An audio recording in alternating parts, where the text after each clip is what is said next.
Hello इन shalom everyone, एक बार फिर से आपका बहुत बहुत स्वागत है। और आज इस मैसेज में मैं बात करने जा रही हूँ स्पिरिचुअल बैटल्स के बारे में। जी हाँ, आत्मिक युद्ध के बारे में।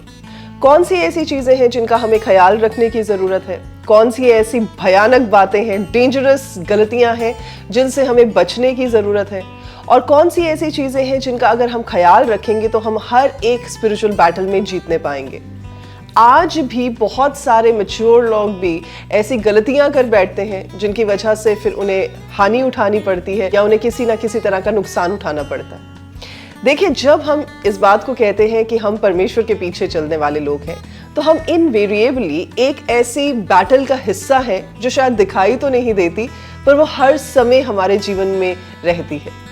जिस दिन एक इंसान इस बात को कहता है कि अब मैं संसार के, दुनिया के हिसाब से नहीं चलूंगा, मैं परमेश्वर के हिसाब से चलूंगा, मैं प्रभु की विल को अपनी जिंदगी में उतारूंगा, मैं प्रभु यीशु मसीह के पीछे चलूंगा, मैं वचन का पालन करूंगा, उसी दिन से वो एक बड़ी बैटल का, एक आत्मिक युद्ध का हिस्सा बन जाता है। आज मैं आपके साथ शेयर करने जा रही हूँ कुछ इंपॉर्टेंट बातों को, खास तौर पर उन इंपॉर्टेंट गलतियों को जो हमें नहीं करनी है, जो मोस्ट ऑफ द पीपल वो करते हैं। सबसे पहली चीज जो हमें ख्याल रखने की जरूरत है, जबकि हम आत्मिक युद्ध की बात करते हैं तो ये आंखों से दिखाई नहीं देती हैं, ये आत्मा की बातें हैं, ये उस स्पिरिचुअल वर्ल्ड की बातें हैं जो हम फिजिकल आईज से देख नहीं सकते। यूजुअली क्या होता है कि लोग डर जाते हैं। पहला पॉइंट ये है कि आपको अपने फेथ पर, यानी अपने विश्वास पर फोकस करने की जरूरत है, फियर यानी कि डर पर नहीं। यहाँ पर लोग गलती कर बैठते हैं कि वो फोकस जो है वो फियर पर करते हैं रादर दैन अपने फोकस को फेथ पर लाने के लिए।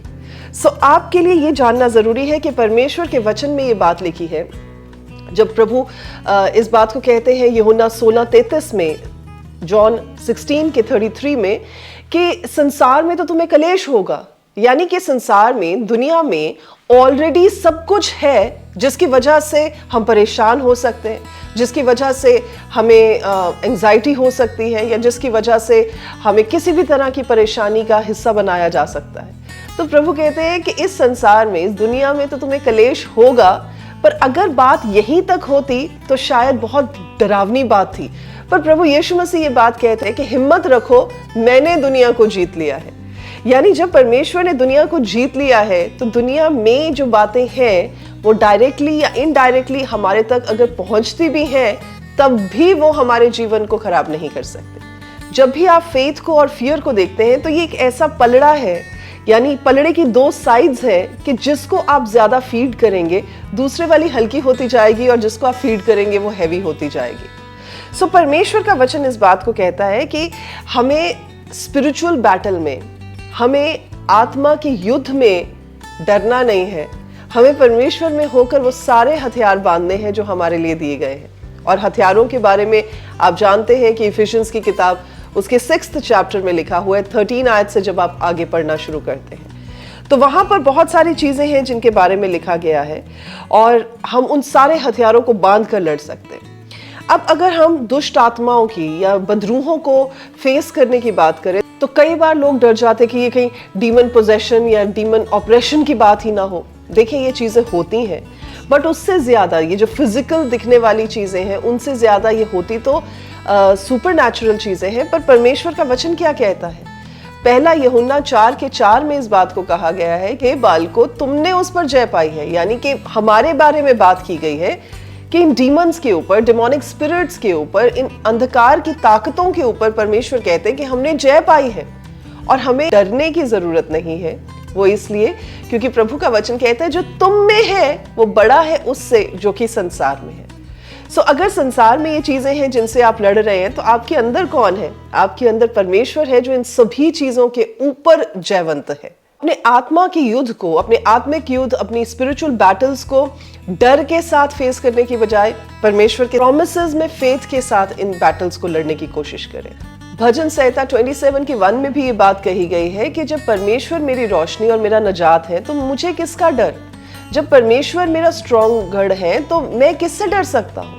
तो आपको याद रखने की जरूरत है कि जब प्रभु हमारी ओर है, जैसे परमेश्वर ने यहोशू से ये बात कही थी यहोशू 1:9 में कि be courageous and be of good cheer, यानी कि मजबूत हो जा, तगड़ा हो जा, इस बात को जानता हुआ कि तू जहां कहीं जाएगा मैं तेरे साथ हूं।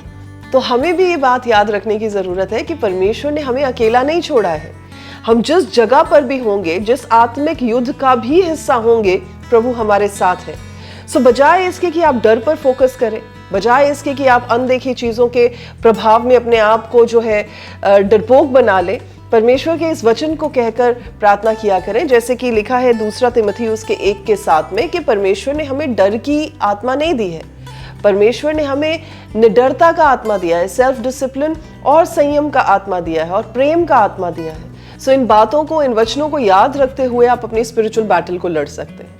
और जब आपको एंग्जाइटी हो, जब आपको चिंता होनी शुरू हो, जब आपको अलग सा महसूस होना शुरू हो और डर लगे, तो याद रखिए परमेश्वर का वचन फिलिपियों में क्या कहता है। प्रभु इस बात को कहते हैं फिलिपियों 4:6 और 7 में कि किसी भी बात की चिंता ना करो, पर हर चीज में आपके निवेदन, आपकी प्रार्थनाएं परमेश्वर के सामने धन्यवाद के साथ चढ़ाई जानी चाहिए। सो इसलिए आपके फेथ को स्ट्रांग होने दें, ताकि आपका फियर जो है वो कमजोर होता चला जाए। जैसे जैसे परमेश्वर के प्रोमिसेस पे आपकी पकड़ बढ़ती चली जाएगी, वैसे वैसे ही डर की पकड़ आपके जीवन में से कम होती चली जाएगी। सो ये सबसे पहली चीज है जो आपको ध्यान में रखनी है, जिसका आपको ख्याल रखना है, जहां पर आपको फॉल्टर नहीं होना है। और ये गलती जो मोस्ट ऑफ द क्रिश्चियंस करते हैं, ये हमें नहीं करनी है। आमीन। सो ये है पहली चीज। दूसरी गलती जहां पर यूजुअली परमेश्वर के लोग भी कर बैठते हैं, वो ये है कि डिमोनिक एक्टिविटीज के ऊपर ज्यादा फोकस करना दान की स्पिरिचुअल ग्रोथ के ऊपर। अब यहां पर 2 चीजें हैं। आप जितना स्पिरिचुअली ग्रो करते हैं, उतना ही आप सेंसिटिव हो जाते हैं इन चीजों को समझने के लिए, इन चीजों को हैंडल करने के लिए, इन चीजों में से बाहर आने के लिए या इन चीजों का सामना करने के लिए। सो बेसिकली बजाय इसके कि आप फिजिकली क्या हो रहा है, ओहो कोई अटैक ना कर दे, ओहो ऐसे कोई मुझे फीलिंग नहीं आनी चाहिए, उसके बजाय आपको क्या करने की जरूरत है, आपको फोकस करना है अपनी स्पिरिचुअल ग्रोथ पर। आपको फोकस करना है अपने रिलेशनशिप पर जो परमेश्वर के साथ है। क्योंकि जैसे जैसे आपका नाता परमेश्वर के साथ मजबूत होता चला जाएगा, जैसे जैसे आपके स्पिरिचुअल मसल्स बिल्डअप होते जाएंगे, जैसे जैसे आपको परमेश्वर में डिजर्नमेंट जो है वो मिलनी शुरू होगी, जैसे जैसे आप उन अनदेखी हुई चीजों को विद एक्सपीरियंस सीखना शुरू हो जाएंगे, समझना शुरू हो जाएंगे और फेस करना शुरू हो जाएंगे, तो ये आपके लिए आसान हो जाएगा कि आप अपनी स्पिरिचुअल बैटल्स को परमेश्वर में होकर लड़ सकें। जब भी आप स्पिरिचुअल बैटल में हो तो याद रखें, ये आपके लिए एक चुनाव का समय होता है, चॉइस का समय होता है कि आप किस पर फोकस करना चाहते हैं। आप डिमोनिक जो एक्टिविटीज है उन पर ज्यादा फोकस करना चाहते हैं, या अपने नाते पर, अपने रिलेशनशिप पर जो परमेश्वर के साथ है उसे ज्यादा फोकस करके स्ट्रॉन्ग करना चाहते हैं। तो जो भी आप फैसला करेंगे उसके मुताबिक आप अपनी बैटल्स को लड़ने पाएंगे। जैसे मैं पहले बात कर रही थी कि परमेश्वर ने हमें सारे हथियार दिए हैं, और ये हथियार वचन बताता है कि कार्नल नहीं है, ये शैतान के गढ़ों को ढा देने के योग्य हथियार है। तो ये हथियार कौन कौन से हैं? सच्चाई की अगर बात करें, धार्मिकता की बात करें, शांति की बात करें, उद्धार की बात करें, परमेश्वर के वचन की बात करें, प्रार्थना की बात करें, ये सब वो हथियार हैं जो परमेश्वर ने हमें दिए हैं। और ये तभी आप इस्तेमाल कर सकते हैं जबकि आप स्पिरिचुअली ग्रो करते हैं। एक नौसिखिया या एक नया विश्वासी जिसे इन हथियारों को इस्तेमाल करना नहीं आता, वो शायद एक स्पिरिचुअल बैटल में अच्छे से लड़ ना पाए। पर जो इंसान परमेश्वर के साथ अपने रिश्ते को मजबूत पाता है, जिसने बहुत समय से परमेश्वर के साथ अपनी इच्छा को अलाइन करना सीख लिया हो, जो परमेश्वर के वचन के हिसाब से चलना सीख गया हो, वो एक ऐसा इंसान होता है या ऐसा एक बिलीवर होता है जो अपनी लड़ाइयों को प्रभु में होकर लड़ सकता है, जिसे पता है कि मैं अपने स्पिरिचुअल हथियार कैसे इस्तेमाल कर सकता हूँ। और जैसे परमेश्वर का वचन कहता है कि हमें प्रभु यीशु मसीह के अनुग्रह में और प्रभु की सेविंग नॉलेज में बढ़ने की जरूरत है, तो जो इंसान इन दोनों चीजों में बढ़ता है वो अपनी बैटल्स को अच्छे से तैयारी के साथ लड़ पाता है। तीसरी जगह जहां पर यूजुअली मसीही लोग भी गलती खा जाते हैं या इस मिस्टेक को कर बैठते हैं, वो ये है कि वो सोचते हैं कि स्पिरिचुअल बैटल किसी फॉर्मूला के साथ या किसी स्पेसिफिक प्रार्थना के साथ लड़ी जा सकती है। जी नहीं, इसके लिए कोई फॉर्मूला नहीं है, कोई स्पेसिफिकेशंस नहीं है।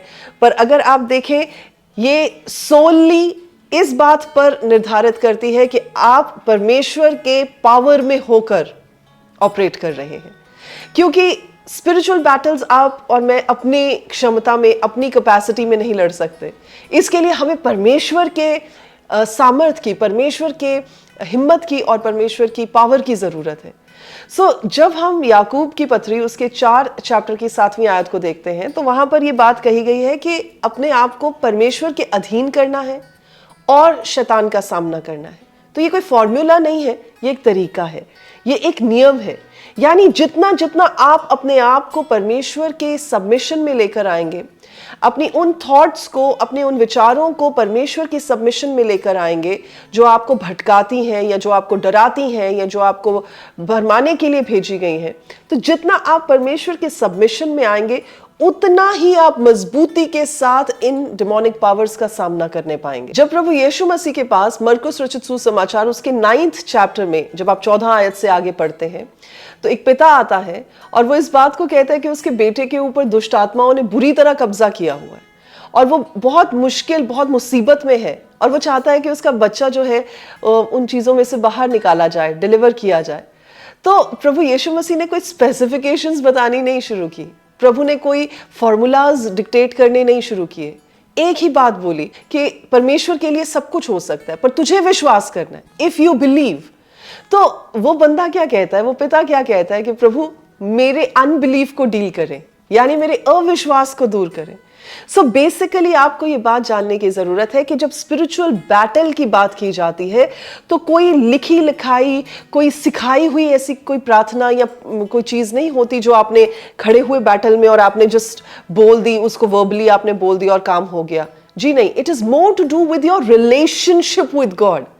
जितना आपका नाता परमेश्वर के साथ मजबूत होगा, जितना आप परमेश्वर की अधीनता में होकर चलते होंगे, उतना ही आसान हो जाएगा आपके लिए स्पिरिचुअल बैटल्स को लड़ना, उतना ही बेहतर हो जाएगा आपके लिए स्पिरिचुअल बैटल्स को जीतना। और वचन में ये बात बड़ी अच्छे से लिखी हुई है, स्पेशली याकूब 2:19 में, कि आप इस बात पे बिलीव करते हैं कि एक ही परमेश्वर है। बहुत अच्छी बात है, दुष्ट आत्माएं भी इसी बात पे बिलीव करती है कि एक ही परमेश्वर है, पर वो डरती हैं। अब जब वो दुष्ट आत्माएं डरती हैं, वो किस बात से डरती हैं? आपके साथ जब परमेश्वर खड़े होते हैं, आपके साथ जब होकर परमेश्वर काम करते हैं, तब दुष्ट आत्माएं डरती हैं। वो आपसे नहीं डरती हैं, वो आपकी उस अथॉरिटी से डरती हैं, आपकी उस सबमिशन से डरती हैं जो आप परमेश्वर में होकर काम करते हैं। इसीलिए भजन संहिता 91 के 2 में लिखा हुआ है कि परमेश्वर मेरे छिपने की जगह है, मेरा मजबूत गढ़ है, जहां पर मैं छिप भी जाता हूं, जहां पर मैं महफूज हूं। तो जब आप उन भले कामों को जो परमेश्वर ने आपके जीवन में किए हैं देखते हैं, तो ये आपको इंस्पायर करेंगी ताकि आप परमेश्वर की और नजदीकी में आए, परमेश्वर से और सीखने के लिए तत्पर हों, परमेश्वर के और करीब आकर सबमिट करें, ताकि आप इन चीजों का सामना और मजबूती के साथ करने पाएं। तो ये है पॉइंट नंबर 3। अगला पॉइंट जो कि पॉइंट नंबर 4 है, ये भी बहुत इंटरेस्टिंग है, और वो इसलिए क्योंकि कई बार लोग ये सोचते हैं कि उनका जीवन कैसा भी क्यों ना हो, जिंदगी में कैसी भी चीजें क्यों ना चलती जाए, वो कैसी भी चॉइसेस क्यों ना कर लें, पर वो हमेशा ही जीत जाएंगे just because of the fact कि वो बिलीवर्स हैं। जी नहीं, अगर आपका जीवन सिंफुलनेस का यानी कि पाप का जीवन है, अगर आपकी चॉइसेस जो है वो आपको पाप की ओर लेकर जाती हैं, तो भूल जाएं कि आप आत्मिक युद्ध जीत सकते हैं। देखिए, जितना आप अपने बारे में जानते हैं या जितना आप अपनी चॉइसेस को बनाकर अपने फैसलों को लेकर काम करते हैं, उतना ही दुष्ट की सेनाएं भी आपको देखकर जानती हैं कि आप कितने पानी में हैं। तो जब आप याकूब की पत्री पढ़ते हैं, उसके पहले चैप्टर में ये बात कही गई है, जब आप 14 और 15 वचन को पढ़ते हैं, कि ये बात क्लियरली लिखी गई है कि हर इंसान अपनी अभिलाषा, अपनी गलत डिजायर्स की वजह से टेम्पटेशन में गिरता है, और जब वो टेम्पटेशन में गिरता है तो फिर वो पाप में फंस जाता है। जब पाप में फंसता है तो ऑब्वियसली डिजास्टर आता है। तो इसलिए इस बात का ध्यान रखने की जरूरत है कि आप चुनाव किस हिसाब से करते हैं। जब आपको मौका दिया जाता है कि आप परमेश्वर के वचन के हिसाब से चलेंगे या आप अपने शरीर की जो डिजायर्स हैं उनको पूरा करना चाहेंगे, तो आप फैसला क्या लेते हैं? अगर आप हमेशा ही पाप वाले फैसले लेते हैं तो भूल जाएं कि आप अपने आत्मिक बैटल्स को जीतने पाएंगे। देखिए, जब आत्मिक युद्ध में जीतने की बात की जाती है या लड़ने की बात की जाती है, जब आप परमेश्वर के सामने होलीनेस की जिंदगी को, प्योरिटी के जीवन को जीते हैं, तो आपको परमेश्वर के साथ कॉन्फिडेंस होता है और उस कॉन्फिडेंस में आप उस पावर को इस्तेमाल कर पाते हैं जो परमेश्वर की है। तो उस पावर के साथ आप शैतान को हरा पाते हैं, उसकी सेनाओं को हरा पाते हैं। इसलिए याद रखें कि बार बार वचन में ये बात कही गई है कि अपने जीवन को जो है वो साफ रखें। ये आपकी पर्सनल रिस्पॉन्सिबिलिटी है। कोई आपके लिए फैसला नहीं ले सकता है कि आपको अपना जीवन कैसे जीना है। हर इंसान जानता है कि उसे अपने लाइफ के क्या डिसीजंस लेने हैं और उन डिसीजंस का उस पर क्या इम्पैक्ट होगा। तो आप किसी और पर इन गलतियों का जो भार नहीं लाद सकते। आप अपने फैसलों की और अपने चुनावों की जिम्मेदारी खुद लेते हैं, खुद उठाते हैं। देखिए, अगर आप ये सोच रहे हैं कि आत्मिक युद्ध सिर्फ आत्मा में और आत्मा के रिलेटेड है, तो जी नहीं, और भी बहुत सारे एट्रीब्यूट्स हैं। इसमें पर्सनल एट्रीब्यूट भी आता है, इसमें आपका स्पिरिचुअल एट्रीब्यूट भी आता है, इसमें आपकी नेचुरल बिहेवियर भी आता है, आपके इमोशंस भी आते हैं। यानी बहुत कुछ जो है वो एक के साथ एक जुड़ा हुआ है, जिससे आप इन लड़ाइयों को लड़ पाते हैं। और जब आप सही फैसले लेते हैं, आप वचन से बाहर फैसले नहीं लेते, आपकी जिंदगी में पाप नहीं है, तो आप डिजर्न कर पाते हैं कि आपको एक स्पेसिफिक लड़ाई को कैसे लड़ना है। क्या प्रार्थना के साथ लड़ना है, क्या आपको मन फिराने की जरूरत है, रिपेंटेंस के साथ करना है, या आपको परमेश्वर के सामने अकाउंटेबल होने की जरूरत है, यानी अपना लेखा देने की जरूरत है, या फिर आपको कोई और प्रैक्टिकल इशू जो है उसको एड्रेस करने की जरूरत है। ये तभी होता है जब आप सही चुनाव लेते हैं। और याद रखें कि जहां जहां आप कमजोर पड़ते हैं, जहां जहां आपको चुनाव लेने में मुश्किल होती है, आप परमेश्वर के अनुग्रह को, परमेश्वर के ग्रेस को रिसीव कर सकते हैं और उसके साथ अपनी लड़ाइयों को लड़ सकते हैं और सही फैसले भी ले सकते हैं। पांचवी गलती जो कि विश्वासी लोग करते हैं अपनी स्पिरिचुअल बैटल्स के बीच, वो ये है कि अपनी लड़ाइयों को अकेले लड़ने की। देखिए, परमेश्वर का वचन बताता है कि प्रभु ने हम सबों को इकट्ठा जोड़ा है, और वो इसलिए ताकि हम एक दूसरे को उन्नत कर सके, एक दूसरे का सहारा बन सके। और वचन ये बताता है, जब आप सबोपदेशक की किताब पढ़ते हैं, इक्लेसियास्टिस की किताब पढ़ते हैं, उसके 4थे चैप्टर में जब 9 से लेकर 12 वचन आप पढ़ते हैं, तो वहां पर 2 का महत्व बताया गया है कि जो 2 है वो 1 से बेहतर है, कि अगर एक गिर जाए तो दूसरा उसे उठा सकता है। और फिर 12 आयत तक आते आते ये बात की जाती है कि जो रस्सी 3 तंदों के साथ बनी होती है तो उसे आराम से तोड़ा नहीं जा सकता। अगर आपके पास कोई प्रेइंग पार्टनर नहीं है, या अगर आपके पास कोई ऐसा जन नहीं है जिससे आप बात कर सके, तो आप अपने पासबान से शेयर कर सकते हैं, आप अपनी कलीसिया में शेयर कर सकते हैं, आप अपने प्रेयर वॉरियर्स के साथ शेयर कर सकते हैं। और अगर आपके साथ कोई भी नहीं खड़ा है, तो आप हमारे प्रार्थना भवन में हमें फ़ोन कर सकते हैं और रिक्वेस्ट कर सकते हैं कि हम आपके साथ इस लड़ाई को लड़ने के लिए आपके लिए प्रार्थनाएं करें। परमेश्वर के वचन में इस बात को बताया गया है कि लड़ाई हम कभी भी अकेले नहीं लड़ते हैं। हमारी इंडिविजुअल बैटल्स में भी बैकअप सपोर्ट देने के लिए कोई होना चाहिए, ताकि जब हम गिरे तो वो हमें उठा सके, ताकि जब हम विश्वास में कमजोर पड़े तो वो अपने विश्वास के साथ हमें फ्यूल कर सके। ये एक जगह है जहां पर विश्वासी जन बहुत बड़ी गलती करते हैं, और वो ये है कि अकेले ही जूझते रहना, अकेले ही लड़ते रहना। और जब वो अकेले एग्जॉस्ट हो जाते हैं या गिर जाते हैं, तो फिर वो लड़ाई जो है हार जाते हैं। इफिसियों की किताब पढ़ते हैं, उसके 6th चैप्टर में 18 आयत में भी एक दूसरे के बारे में प्रार्थना करने के बारे में कहा गया है, एक दूसरे को प्रार्थना में उठाने के बारे में बात की गई है। तो याद रखें, परमेश्वर प्रार्थनाओं को सुनते हैं, तभी वचन में लिखा है जहां 2 या 3, यानी कि कम से कम अगर 2 लोग हैं तो वो आपके साथ एग्रीमेंट में होकर प्रार्थना करते हैं। और जब एग्रीमेंट की प्रार्थना की जाती है, सहमति की प्रार्थना की जाती है, तो परमेश्वर का हाथ उस जगह पर आ उतरता है जहां पर आपको जरूरत होती है। जहां पर आपको दूसरे की जरूरत है, आप उनकी मदद मांगे। जहां पर आपकी जरूरत किसी को है अपने आत्मिक युद्ध को लड़ने के लिए, तो उनकी मदद और सहायता के लिए आगे आए।